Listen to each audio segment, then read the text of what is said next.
All right, friends, welcome back. We are not here to overcomplicate life, invent 12-angle tactical documentaries, or pretend every match needs a Nobel Prize in football theory. We are here for one beautiful, humble mission: goals. Just enough goals to keep the blood moving, the tea warm, and the over 1.5 line looking like a very reasonable life decision. Today's card is giving strong, busy Thursday and Friday night, a little chaos, a little quality. One defender slips, one keeper sighs, everybody cashes energy. First up, Nottingham Forest against Midtjylland.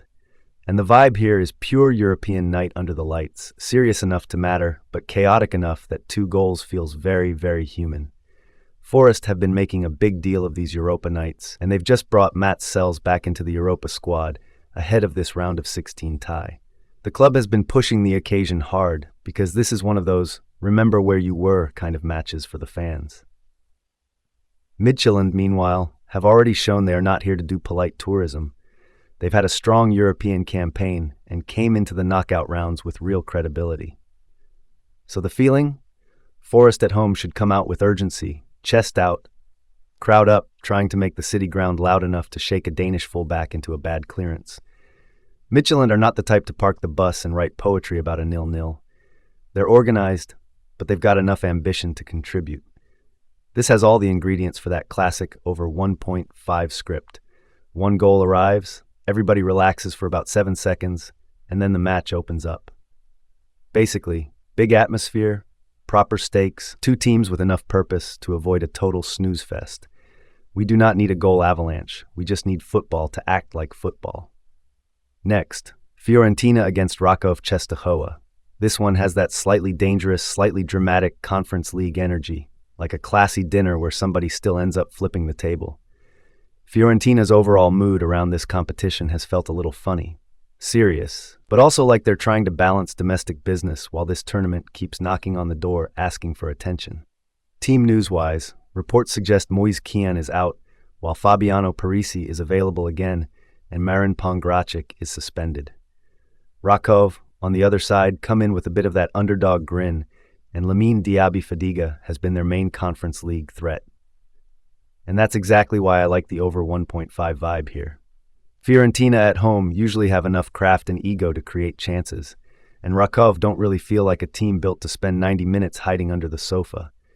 Even if the first half starts cagey, this match has 1 tactical mistake, 1 rebound, 1 set piece, and suddenly we're all alive written all over it. Also, let's be honest, the Conference League is the land of weirdly entertaining scorelines. It's a very unserious competition in the most entertaining possible way. Respectfully.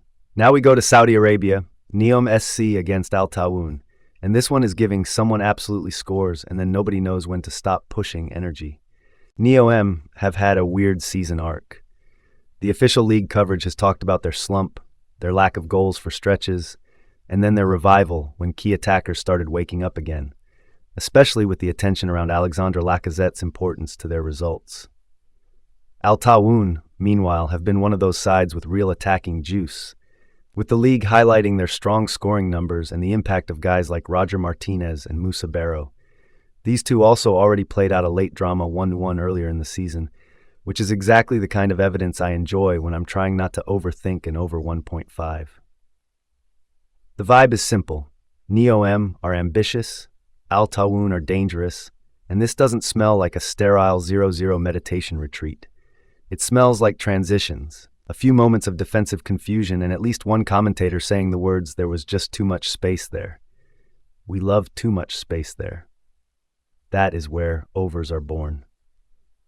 Now for Turkey's one lig, Esenler Erakspor against Bandırmaspor.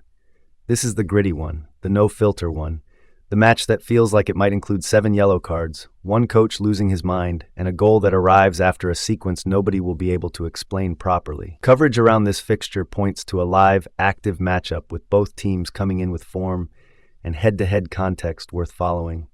Sometimes the best overs are not the glamorous ones. Sometimes they arrive wearing muddy boots and shouting. Back to Saudi Arabia, Al Hazm against Al Khaloud. This one has loud relegation battle. Nobody is calm. Everybody is checking the table every 9 minutes energy. Around this game, the picture is very clear. It's a high-pressure clash in the lower half, with Al Khalud coming off a rough 1-4 defeat to Al Qadsiya, and outside previews framing both sides as being right in that anxious zone where every point feels like oxygen. That usually creates one of two things: panic football or surprisingly open football. And for over 1.5, both are welcome guests. The main vibe here is desperation with a side of bad decision-making, which, for betting totals, can be a beautiful thing. One team scores, the other cannot afford to just shrug and go home, and suddenly the game becomes a street argument with shin pads. Not saying it'll be pretty, saying it has goals in its soul. Last one, Ferencvaros against Braga. And this is probably the classiest over on the list. Not classy like a string quartet, classy like a very nice blazer with somebody still ready to throw hands. UEFA's own preview points out that Ferencvaros are 5 games unbeaten at home in this competition, while Braga have arguably saved their best stuff for the Europa League. There's also a fun sideline story here, with Robbie Keane managing Ferencvaros and bringing a bit of swagger to the whole thing. Braga reportedly have some injury issues, including Vitor Carvalho being out for a while, but they still look like a team with enough attacking quality to make this a real contest. So what's the feeling? Ferencvaros at home should be brave. Braga are too good to just sit there and admire the architecture. This has all the signs of a proper European knockout game where both teams have moments, both teams believe, and the match only needs one crack before the whole thing starts breathing faster. 2 goals here feels very achievable. Maybe controlled, maybe dramatic, maybe annoyingly late, but still very achievable. So that's the card. The overall theme today is simple: pressure, ambition, awkward defending, emotional football, and just enough attacking intent to keep things moving. We are not begging for miracles. We are simply asking the football gods for 2 goals per game and maybe for 1 center back in each match to make a questionable life choice. Good luck, enjoy the games, and may your overs arrive early enough that you can actually relax for once. Which, let's be honest, is probably asking for too much.